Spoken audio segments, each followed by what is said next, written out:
A pH meter is used to measure the acidity or alkalinity of a solution, or in other words, it measures the hydrogen ion activity in the solution.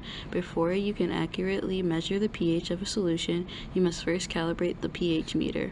First, the probe must be removed from its storage solution and rinsed with distilled water. Next, you will calibrate the pH meter in two buffer solutions, a buffer solution with a pH of 7 and a buffer near the pH of the solutions you'll be measuring. In this case, a pH of 4 for acidic solutions. A buffer solution is simply a mixture of a weak acid and its conjugate base, or a weak base and its conjugate acid. Buffers work by reacting with any added acid or base to control the pH. When hydrogen ions are added to a buffer, they will be neutralized by the base in the buffer. Hydroxide ions will be neutralized by acid.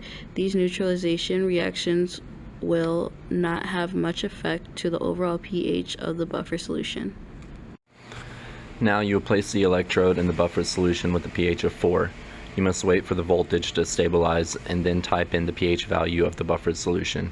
Wash the probe with distilled water again before inserting the electrode into the second buffer solution. Now you will place the electrode in the buffer solution with a pH of 7. Once the voltage is stabilized, you can type in the pH value of the second buffer solution. When the probe is not in use, it must be kept in a solution of distilled water. You have now calibrated the pH meter.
Strong acids completely dissociate into their ions in water, whereas weak acids only partially dissociate. Additionally, strong acids and water form irreversible reactions, thus the equilibrium concentrations will be 1 to 1.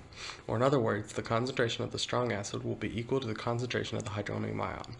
On the other hand, weak acids and water form reversible reactions, so that in order to determine the concentration of hydronium ion, you must use the acid dissociation constant. There are only 7 strong acids: hydrochloric acid, hydrobromic acid, hydroiodoic acid, nitric acid, perchloric acid, sulfuric acid, and chloric acid. Now that the pH meter is calibrated, you can measure a solution with an unknown pH. In this exercise, we measured orange juice, apple juice, hydrochloric acid, acetic acid, sodium hydroxide, and ammonia. To measure the pH of the solution, you must first rinse the probe with distilled water. Next, you insert the electrode in the solution and wait for the pH measurement to stabilize before recording its measurement. There is no need to recalibrate the pH meter between readings, but you must rinse the probe with distilled water between each solution.